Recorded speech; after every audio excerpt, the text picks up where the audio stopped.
গত 6 তারিখ দিবাগত রাতে শহরের প্রাণকেন্দ্র শতাব্দী ফিলিং স্টেশনে একটি দুর্ধর্ষ হত্যাকাণ্ড সংঘটিত হয়। নৃশংস হত্যাকাণ্ড বলতে গেলে এই হত্যাকাণ্ড যিনি শিকার হন তার নাম হচ্ছে ইকবাল হাসান। তিনি সিরাজগঞ্জ নিবাসী। তিনি মূলত এই শতাব্দী ফিলিং স্টেশনে এখানে ক্যাশিয়ার হিসেবে কাজ করতেন।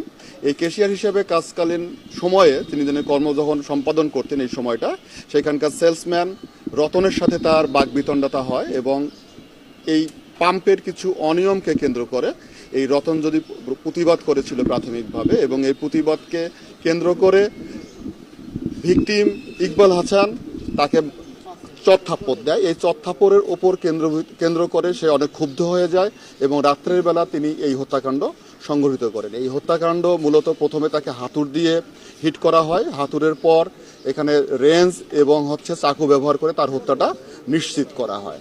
আমরা পরবর্তীতে অভিযান চালিয়ে তাকে গাজীপুরের কালিয়াকৈর থেকে ধরতে সক্ষম হয়েছি। আমাদের ডিবির একটি চৌকস টিম এই অভিযান পরিচালনা করে এবং খুব দ্রুতই আমরা তাকে ধরতে সক্ষম হই। এছাড়াও তার কাছ থেকে ভিকটিমের মোবাইল এবং ক্যাশ থেকে চুরি করা 36,500 টাকা আমরা উদ্ধার করতে সক্ষম হই। এটা আমরা একটু বলেছি, এটা পাম্পের কিছু অনিয়মকে কেন্দ্র করে এই রতন বিরোধিতা করেছিলেন এবং মালিকের কাছে তিনি অভিযোগ করেছিলেন। কেন মালিকের কাছে অভিযোগ করেছিলেন? এজন্য ভিকটিম ইকবাল হাসান ওই রতনকে চড়-থাপ্পড় দিয়েছিল।